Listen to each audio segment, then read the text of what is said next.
어느 누가 여러분들에게 불편하게 하는 말을 하면 우리 모두는 기분이 일단 나빠질 것입니다. 그리고 그 말이 내 자존심을 건드린다고 생각될 경우에는 인신공격처럼 받아들여질 것입니다. 그러나 우리가 복음의 빛 아래에서는 마주해야 하는 것이 있습니다. 그것은 우리들의 모습이 어느 상태에 있는가 하는 것입니다. 복음은 단지 우리를 거북하게 하는 차원을 훨씬 넘어서서 우리 자신들이 가지고 있는 적나라한 상태와 마주하게 합니다. 오늘 에베소서 본문을 함께 읽었는데 여러분 어떤 느낌을 받으셨습니까? 사실 이 말씀 앞에서 우리는 충격을 받아야 합니다. 다른 사람 이야기가 아니라 우리들의 모습이고 바로 나의 모습이고 모든 인간의 모습이기 때문입니다. 나 자신이 하나님 앞에서 복음 앞에서 어떤 상태에 있는지를 나타내주는 고발장과도 같은 것이기 때문입니다. 우리 인간의 상태가 얼마나 심각한지 그 지경을 모르면 복음이 얼마나 위대한지 그 복음의 소식이 얼마나 엄청난지 우리는 결코 깨닫지 못합니다. 사도 바울은 에베소 교인들에게 얼마든지 다른 이야기를 쓸 수 있었습니다. 개인적으로 안부를 전하고 무겁지 않은 말로 위로나 권면을 전할 수 있었을 것입니다. 그러나 결정적인 것은 예수 그리스도 안에 있는 구원입니다. 복음은 그 빛으로 인간의 상태가 얼마나 심각한지 드러내 줍니다. 그래서 바울 사도는 복음의 빛에 드러난 우리들의 상태가 어떠한지를 말할 때에는 조금도 거리낌이나 주저함이 없습니다. 오늘 에베소 본문은 하나님을 떠나 있는 인간의 상태가 얼마나 충격적인지 전해줍니다. 우리들 자신이 우리들에 대하여 가지고 있는 모든 착각과 허상과 마주하게 만듭니다. 인간이 자신에 대해서 가지고 있는 자기의와 모든 자존감을 허물어뜨립니다. 이것은 하나님을 떠나 있는 삶에 대한 정확한 인식이요, 복음 안에서 드러난 인간에 대한 적나라한 통찰입니다. 이것은 우리가 정말 형편없는 인간이라고 믿는 몇몇 사람들에게만 해당되는 진리가 아닙니다. 이것은 보편적인 인간의 상태에 대한 통찰이요, 우리들 한 사람 한 사람을 향한 적나라한 진실입니다. 복음의 빛에 드러난 인간의 상태가 어떠합니까? 첫 번째, 죽었다고 하는 사실입니다. 죽은 시체는 반응이 없습니다. 불러도 반응이 없고 찔러도 반응이 없습니다. 죽어 있기 때문입니다. 성경이 죽었다고 말하는 것은 살아계신 하나님에 대한 인식이 전혀 없고 그분 앞에서 아무런 응답을 하지 못하기 때문입니다. 하나님께서 그분의 형상을 따라서 지음받은 인간은 그 영혼이 죽어 있기 때문에 하나님에 대해서 스스로 어떠한 인식도 가지지 못하고 죽어 있기 때문에 누구도 진정으로 하나님을 찾지 못합니다. 그러면 왜 죽었습니까? 허물과 죄 때문이라고 합니다. 허물의 원어적인 의미는 경계를 넘어서 있다고 하는 것입니다. 들어가지 말아야 할 곳에 들어가는 것, 하지 말아야 할 것을 하는 것입니다. 죄는 관역에서, 목표에서 벗어나 있는 것을 말합니다. 우리는 내가 원하는 대로 할 수 있는 것을 자유라고 믿지만 복음의 빛에 드러난 실상은 전혀 다릅니다. 우리가 자유라고 믿는 것은 참 자유가 아니라 사실은 죄 아래 매여 있는 노예와 같은 상태일 뿐입니다. 우리가 자유라고 믿는 것은 실상은 죄를 향한 자유일 뿐입니다. 하나님의 형상에 합당한 삶에 대해서는 우리 모두가 무능한 존재입니다. 복음의 빛에 드러난 인간의 상태를 두고 그래서 성경이 죽었다고 말하는 것은 전혀 과장이 아닙니다. 하나님을 떠난 삶이 가지고 있는 인간의 상태에 대한 생생한 증언입니다.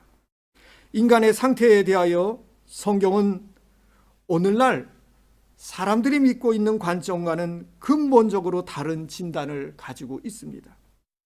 오늘날 많은 교육 철학들과 사상은 그렇게 믿습니다. 가르침과 훈련으로 인간이 개선된다고 믿습니다. 그런데 성경의 관점은 다릅니다. 죽어있는 생명에게 가르침과 훈련은 아무런 소용이 없습니다. 그것은 살아 있었을 때의 이야기입니다.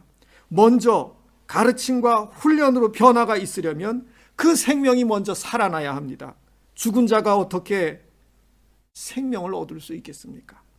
좋은 음식을 먹으면 생명이 주어집니까? 좋은 옷을 입혀놓으면 생명이 주어집니까? 그 모든 것은 살아있을 때 해당되는 이야기입니다. 죽어 있다면 좋은 음식도 소용없고 좋은 옷도 아무 소용이 없습니다. 죄와 허물로 죽어 있는 인간의 영이 살아 있어야 그 다음에 가르침이든 훈련이든 할 수가 있습니다.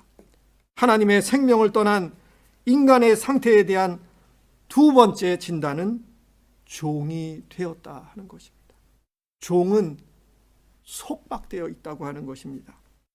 그런데 우리들은 내가 무엇에 속박되어 있다고 하는 것을 믿지 않습니다. 자신에 대하여 누구나 인간은 낙관적인 믿음을 가지고 살아갑니다.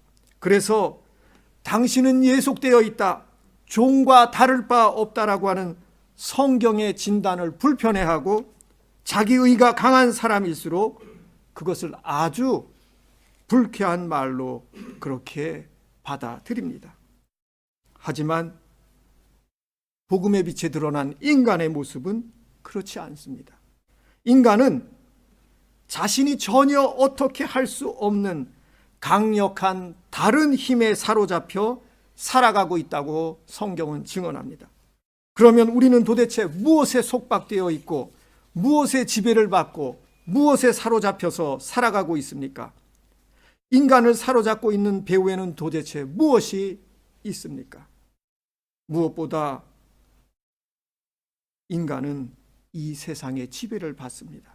스스로 자유하다고 여기지만 하나님과의 관계가 단절된 인간은 이 세상의 가치와 풍조, 삶의 방식의 지배 아래에 있습니다. 사람이 스스로 자유하다고 여기지만 그 자유라고 하는 것이 사실은 만문이 지배하고 있는 비인간성이 그 중심에 있는 이 세상 풍조와 가치, 지배 아래에서 살아가고 있습니다. 다음으로 인간은 공중의 권세 잡은 자의 지배 아래에 있습니다. 성경의 이 표현은 오늘날 우리들의 세계관으로 이해하기가 쉽지 않은 표현입니다. 공중의 권세 잡은 자라고 하는 것은 성경에서 사단 마귀를 나타내지요. 우리 시대는 사단이라고 하는 존재를 부정하고 인정하지 않으려고 합니다. 사단을 인간의 심리적인 불안이 만들어내는 마음의 현상쯤으로 여기는 경향이 있습니다. 현대 심리학의 세례를 받은 우리 모두는 더욱 그렇게 생각합니다. 하지만 예수님은 사단마귀라고 하는 표현을 분명히 사용하셨고 그 실제가 무엇인지 아셨습니다. 그것은 우리 인간 안에서 적극적으로 활동하는 권세입니다. 사단마귀는 어떻게 그 모습을 드러냅니까? 사단마귀는 하나님을 거역하고 대항하는 이기적인 의지를 통해서 그 권세를 우리들에게 행사합니다. 우리가 아무 것에도 예속되어 있지 않다고 스스로 믿지만 실상은 그렇지 않습니다. 사단의 권세가 우리를 사로잡고 있습니다. 자신의 영광을 구하고 자신의 이익만을 탐하는 이기적인 의지와 마비된 양심을 통해서 사단은 우리 안에서 권세 잡고 있음을 드러냅니다.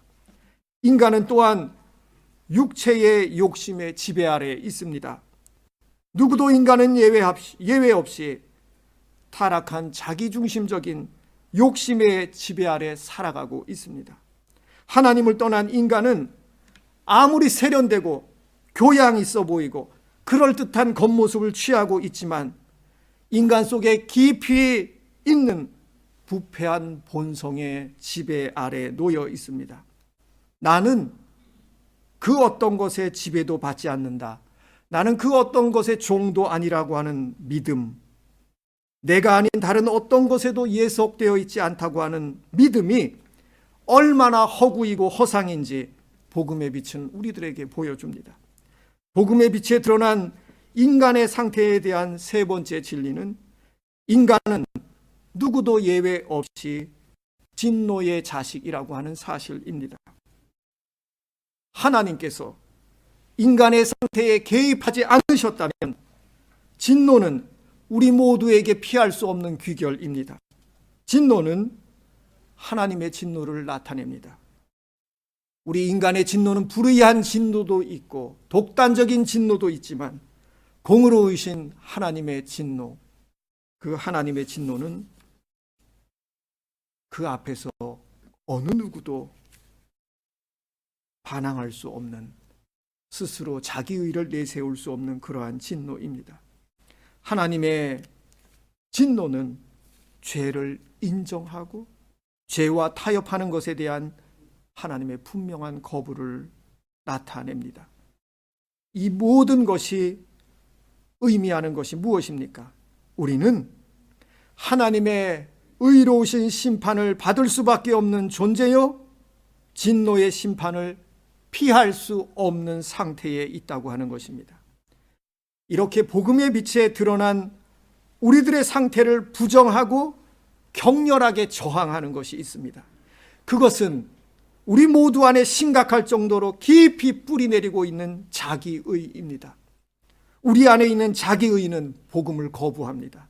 사람마다 차이가 있고 사람마다 양심의 차이가 있고 부패의 차이가 있고 도덕적인 감각의 차이가 있고, 그래서 적어도 나는 내 안에 있는 의를 통해서 구원의 빛에 나아갈 수 있다고 우리는 굳게 믿지만 성서의 증언은 그렇지 않습니다. 성서가 증언하고 있는 인간의 상태는 모든 인간을 향한, 저와 여러분을 향한 진단입니다. 우리가 받아들이든 반항하든 거부하든 복음의 빛에 드러난 인간의 상태는 달라지지 않습니다. 세상에는 인간의 상태를 바꾸기 위한 여러 가지 수단들이 있습니다. 법이 있고 제도가 있고 교육이 있습니다. 그렇지만 그런 것들이 인간을 영적인 죽음에서 변화시켜 주지 못한다고 하는 것이 성경의 증언입니다.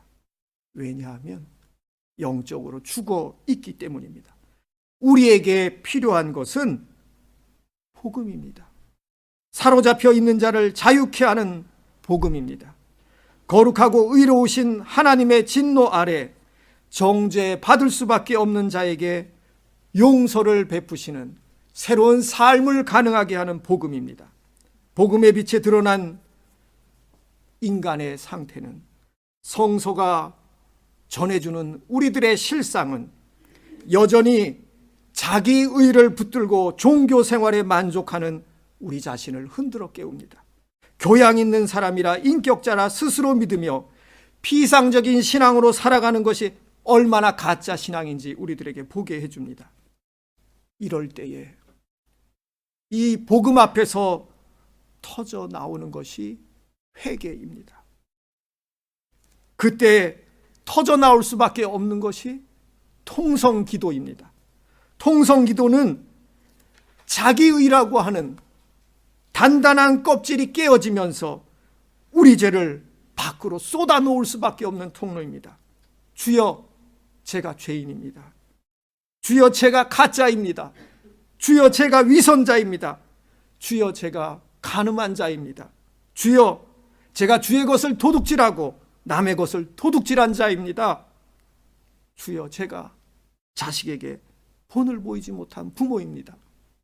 복음은 우리들에게 말합니다. 우리에게 그러한 깨어짐이 없다면 우리는 아직도 비상적인 신앙, 가짜 신앙으로 살아가고 있다고 하는 것을 말해줍니다. 사랑하는 교우 여러분, 예수 그리스도 안에서 하나님은 우리를 복음 앞에 서게 하십니다. 예수 그리스도 안에서 우리를 용서하시고 하나님의 형상을 따라서 자라가는 그 생명의 삶으로 우리를 인도하십니다. 그 은혜의 복음, 생명의 복음 안에 저와 여러분 모두가 굳게 서시기를 주님의 이름으로 간절히 축원합니다.